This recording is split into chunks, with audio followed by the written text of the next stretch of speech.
Hello everyone, welcome back to my channel. I hope you all are good. So last video में हम बात कर रहे थे ट्रेनिंग मेथड्स की, जिसमें हमने on the job training methods discuss कर लिए थे. आज की इस वीडियो में हम बात करने वाले हैं about off the job training methods. So on the job training methods have their own limitations and in order to have the overall development of employees off the job training methods can also be imparted.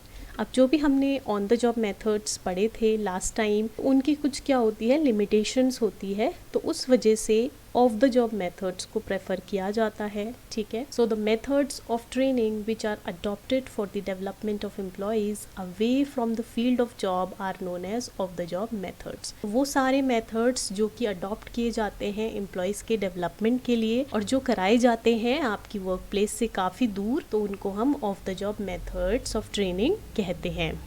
So the following are some of the job training methods. तो अब कुछ हम off the job training methods के बारे में पढ़ेंगे, जिसमें से पहला है case study method. So usually case study deals with any problem confronted by a business which can be solve by an employee. तो केस स्टडी मेथड में क्या होता है, हम एक बिजनेस प्रॉब्लम को सॉल्व करने की कोशिश करते हैं. ठीक है. तो यहाँ पर जो एम्प्लॉयज हैं उन्हें सिखाया जाता है कि किस तरीके से बिजनेस की प्रॉब्लम्स को सॉल्व किया जाता है. The trainee is given an opportunity to analyse the case and come out with all possible solutions. तो यहाँ पे जो ट्रेनी होता है, पहले उसको एक बिजनेस प्रॉब्लम दी जाती है और उससे बोला जाता है कि आप जितने भी आपको लगता है पॉसिबल सॉल्यूशन हो सकते हैं इस प्रॉब्लम के, वो सब आपको बताने हैं. So this method can enhance analytical and critical thinking of an employee. क्योंकि यहाँ पर जो एम्प्लॉयज हैं वो सोचते हैं कि किस तरीके से प्रॉब्लम को सॉल्व किया जा सकता है, तो उनकी एनालिटिकल और क्रिटिकल थिंकिंग यूज होती है. तो इस मेथड से और ज़्यादा इन्हांस होती है एम्प्लॉयज़ की critical thinking. So next is incident method. Incidents are prepared on the basis of actual situations which happened in different organization. तो जो यहाँ पर incident को बनाया जाएगा वो actual situation पे based होंगी. ठीक है. जो अलग अलग organizations में आपकी actual situations होती हैं, and each employee in the training group is asked to make decisions as if it is a real life situation. तो हर एक employee जो training group में होगा उसको बोला जाएगा कि उसको एक decision लेना है और इस actual situation को उसको क्या समझना है, रियल लाइफ सिचुएशन कंसिडर करना है एज इफ वो चीजें रियल में हो रही है और उसके बेसिस पे ही उन्हें डिसीजंस लेने होते हैं. Later on the entire group discusses the incident and takes decision related to the incident on the basis of individual and group decisions. तो बाद में क्या होता है, जो एंटायर ग्रुप होता है आपका, वो क्या करता है, उस पर्टिकुलर इंसिडेंट को डिस्कस करता है और उसके बेसिस पे डिसीजन लिए जाते हैं. और ये डिसीजन इंडिविजुअली भी लिए जा सकते हैं और ग्रुप के डिसीजंस भी हो सकते हैं. तो ये था हमारा इंसिडेंट मेथड, जहां पर रियल लाइफ सिचुएशन कंसीडर करके एम्प्लॉयज को क्या करना होता है, उनको डिसीजन लेने होते हैं और आपस में वो क्या करेंगे, डिस्कस करेंगे डिसीजंस को और फिर इंडिविजुअली या फिर ग्रुप में भी वो डिसीजंस ले सकते हैं. So next is role play.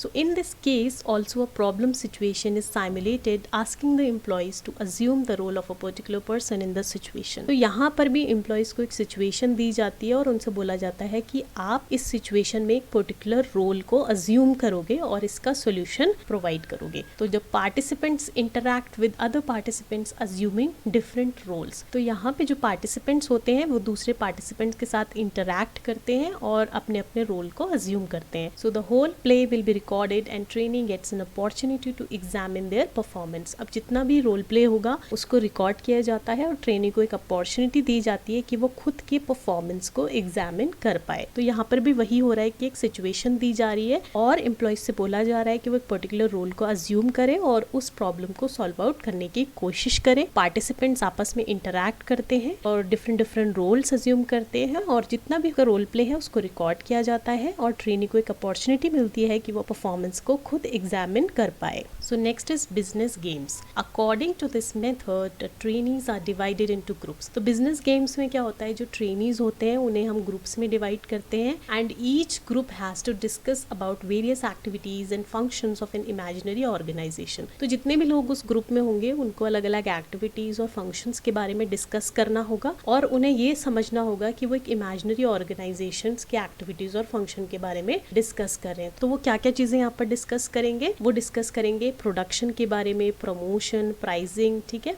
तो अलग अलग सब्जेक्ट्स से रिलेटेड चीज़ें वो यहाँ पर डिस्कस करेंगे। So this gives result in cooperative decision making process. तो यहाँ पर वो साथ मिलकर काम करना सीखते हैं और किस तरीके से अलग अलग मैटर्स पे डिसीजन लिए जाते हैं वो सब यहाँ पर सीखते हैं जो भी ग्रुप के मेंबर्स होते हैं। Next is lectures. So this will be a suitable method when the number of trainees are quite large. तो जब आपके ट्रेनीज बहुत ज़्यादा होते हैं उस केस में लेक्चर मेथड जो है वो सूटेबल होता है। So lectures can be very much helpful in explaining the concepts and principles very clearly. तो लेक्चर के थ्रू जब ट्रेनिंग दी जाती है तो वहाँ पे आप बहुत अच्छे से कॉन्सेप्ट्स को एक्सप्लेन कर सकते हो, प्रिंसिपल्स को बता सकते हो और यहाँ पर आपका फेस टू फेस इंटरेक्शन भी आपकी ट्रेनीज के साथ पॉसिबल होता है, क्योंकि यहाँ पर बहुत सारे जब आपके ट्रेनीज होते हैं उस केस में हम लेक्चर मेथड को यूज करते हैं। Next is simulation. तो साइमुलेशन भी क्या है, एक of the job training method है जहाँ पे एक इमेजिनरी सिचुएशन को क्रिएट किया जाता है और ट्रेनीज को बोला जाता है कि आपको इस पे एक्ट करना है। For example, assuming the role of a marketing manager, solving the marketing problems और क्रिएटिंग अ न्यू स्ट्रैटेजी। तो इसका एग्जाम्पल क्या है, यहाँ पे सपोज जो ट्रेनी है उसको बोला जाता है कि आप एक मार्केटिंग मैनेजर हो, तो कुछ मार्केटिंग प्रॉब्लम उसको दी जाती है सॉल्व करने के लिए या फिर कोई नई स्ट्रैटेजी बनाने के लिए उसको बोला जाता है। तो यहाँ पर भी इमेजिनरी सिचुएशन क्रिएट की जाती है, ट्रेनीज को बोला जाता है इस पे आपको एक्ट करना है। कोई भी एक रोल उन्हें प्रोवाइड किया जाता है कि आप इसको अज्यूम कर ले और इससे रिलेटेड जो भी आपकी प्रॉब्लम्स है या फिर कोई स्ट्रैटेजी उन्हें फॉर्मुलेट करने को देनी है तो वहाँ पे उन्हें दी जाती है।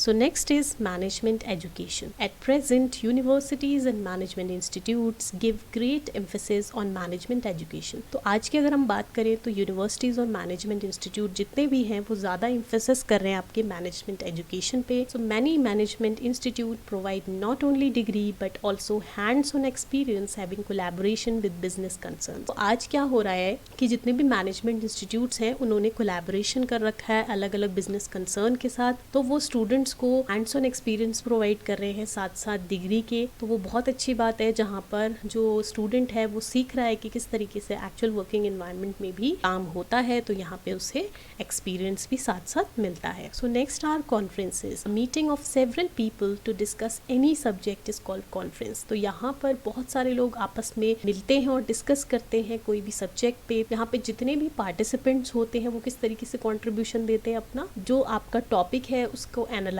करते हैं और डिस्कस करते हैं, बहुत सारे इश्यूज जो टॉपिक से रिलेटेड हो और सभी लोग अपने व्यू पॉइंट्स को एक्सप्रेस करते हैं, ठीक है, तो उसको हम बोलते हैं कॉन्फ्रेंस। तो यहाँ पर भी ये भी पार्ट है आपका off the job training programme का, जहाँ पे टॉपिक्स पे अलग अलग व्यू पॉइंट्स आपको सुनने को मिलते हैं। तो जितने भी इश्यूज हैं आपके टॉपिक से रिलेटेड तो पार्टिसिपेंट्स क्या करते हैं वहाँ पे उस इशू को एनालाइज भी करते हैं और डिस्कशन भी होता है, ठीक है। तो ये थे हमारे off the job training method जहाँ पे हमने अलग अलग मेथड्स को कंसिडर किया। First one was case study method, then incident method, role play, business games, lectures, simulation, management education and conferences. तो आज के लिए इतना ही। आई होप आप सभी को of the job training method समझ आए होंगे। मिलते हैं नेक्स्ट वीडियो में न्यू टॉपिक के साथ। अगर वीडियो अच्छी लगी हो तो लाइक, शेयर और सब्सक्राइब कीजिएगा। Thank you so much.